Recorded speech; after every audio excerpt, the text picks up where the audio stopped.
Attention, la série de jeux dont nous allons parler aujourd'hui est connue pour donner la nausée et provoquer des maux de tête chez certaines personnes.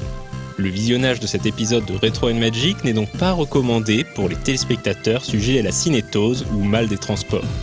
Oui, aujourd'hui Retro & Magic revient sur la série qui a proposé 6 degrés de liberté aux joueurs de first-person shooters, Descent. Dans un lointain futur, l'humanité a colonisé les planètes du système solaire, établissant des bases minières automatisées pour en exploiter les ressources. En dehors d'une présence humaine minimale pour superviser ces installations, le travail d'excavation est effectué par des robots.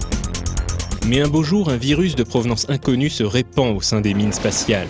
Les robots se révoltent contre leurs maîtres humains. Pire encore, les machines commencent à évoluer, prenant le contrôle des usines pour fabriquer de nouveaux types de robots conçus pour le combat. Les superviseurs humains sont pris en otage, piégés dans les tréfonds des mines désormais sous le contrôle des machines. Le joueur est un Material Defender, une sorte de pilote mercenaire engagé par la Post-Terran Minerals Corporation. Aux commandes de son vaisseau Pyro GX modifié, le Material Defender a pour mission d'entrer dans les mines infectées, de sauver les otages humains, puis de faire sauter le réacteur central afin de détruire le foyer d'infection. Chacun des 20 niveaux de Descent est donc une mine spatiale à nettoyer. Le joueur doit naviguer dans des labyrinthes à 360 degrés afin d'accomplir ses objectifs, collectant armes et power-ups sur le chemin. Une fois le réacteur détruit, le joueur doit rejoindre la sortie avant que tout n'explose. Mieux vaut avoir bien assimilé l'architecture des lieux pour éviter de se perdre bêtement pendant sa fuite. L'aventure commence sur la Lune et se termine sur Charon, l'un des satellites de Pluton. Très impressionnant techniquement au moment de sa sortie, Descent était l'un des premiers jeux à proposer des environnements en 3D polygonal texturés.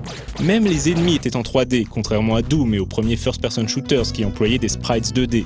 Cette prouesse technique permet également à l'équipe de Parallax Software de proposer des niveaux très complexes, s'étalant dans les 3 dimensions dans lesquelles le joueur peut naviguer librement.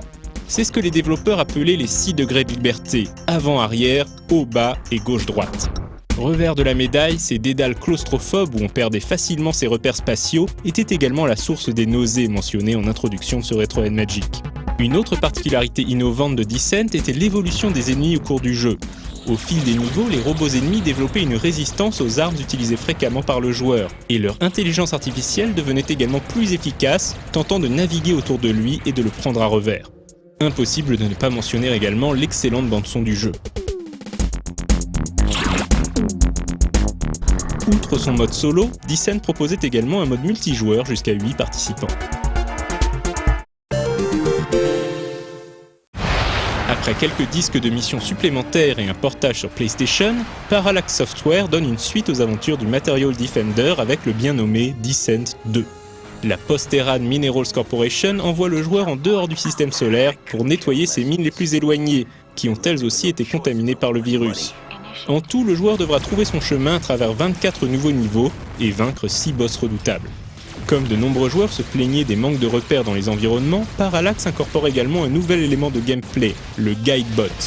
Ce drone sert d'éclaireur et guide le joueur vers ses objectifs, revenant même le chercher si jamais il s'égare en chemin. Et évidemment, le joueur aura à sa disposition quelques nouvelles armes et items. Parmi les autres nouveautés de gameplay, il est désormais possible d'activer un afterburner pour s'échapper d'une situation difficile ou de sacrifier l'énergie du vaisseau pour recharger ses boucliers. Si son scénario se résume à proposer davantage de la même chose, Descent 2 est un régal pour les yeux et les oreilles. Le moteur a été amélioré et propose des résolutions plus élevées et des effets de lumière impressionnants pour l'époque. Quant à la bande-son, elle est composée par de grands noms du métal industriel, comme Type O Negative, Augur ou Skinny Puppy. Le mode multijoueur a également été étoffé et propose même un mode coop. Le dénouement du jeu, qui laissait le Material Defender en bien mauvaise posture dans un vaisseau à la dérive, appelait clairement une suite. Peu après Descent 2, Parallax Software se scinde en 2 sociétés distinctes. Volition, qui développera la série des Free Space et plus tard Red Faction et Saints Row, et Outrage Entertainment, qui commencera à travailler sur Descent 3.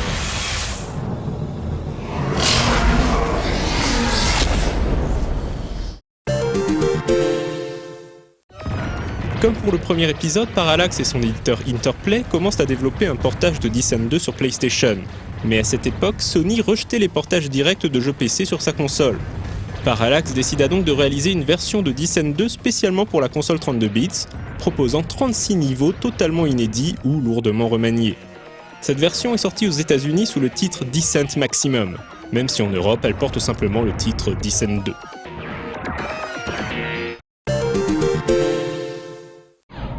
Un petit mot en passant sur les clones de Descent qui commencent alors à voir le jour. Parmi ceux-ci, on a déjà parlé dans Retro & Magic de la série des Terminal Velocity. Mais l'un des plus célèbres imitateurs de Descent est sans aucun doute Forsaken, de Probe Entertainment et Acclaim. S'il n'apporte rien de très innovant à la formule initiée par Parallax, Forsaken est très soigné graphiquement, avec de jolis effets de lumière et de transparence. Le jeu proposait une campagne solo de 15 missions se déroulant dans les ruines d'une terre dévastée. La version PC mettait fortement l'accent sur son mode multijoueur jusqu'à 12. Sur Nintendo 64, le multijoueur se limitait à 4 joueurs en écran splitté. Et sur PlayStation, le mode multijoueur était purement et simplement passé à la trappe. Autant dire que le jeu perdait alors beaucoup de son intérêt.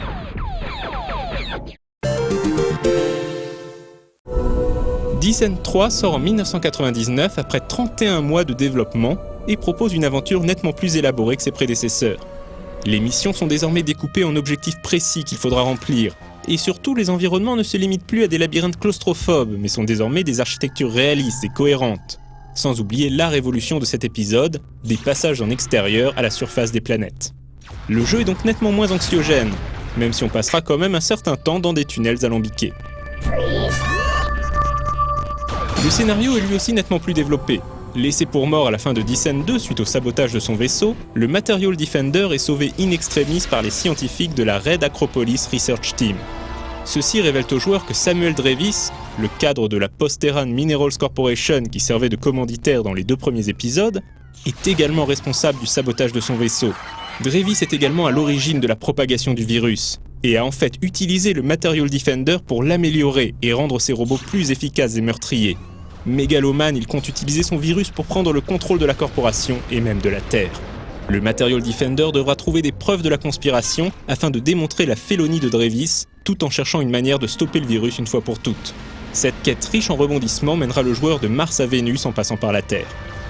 Malgré un développement chaotique en raison d'un manque de management au sein de l'équipe d'Outrage, Descent 3 sera salué par la critique, qui applaudira en particulier la qualité des graphismes et des environnements et la variété des missions. Du côté des fans, la réception sera plus mitigée. Si tous ou presque s'accordent sur le fait que Descent 3 est un excellent jeu, certains regrettent un système de contrôle trop complexe, un gameplay moins nerveux et une bande-son plus atmosphérique et moins percutante. Le Guidebot, qui fait son grand retour, souffre également de problèmes de pathfinding, qui limitent son intérêt alors qu'il était indispensable dans le 2e épisode. Le jeu ne rencontrera pas un gros succès et sera éclipsé par d'autres titres, comme Unreal Tournament, Quake 3 Arena ou même son propre cousin Free Space 2.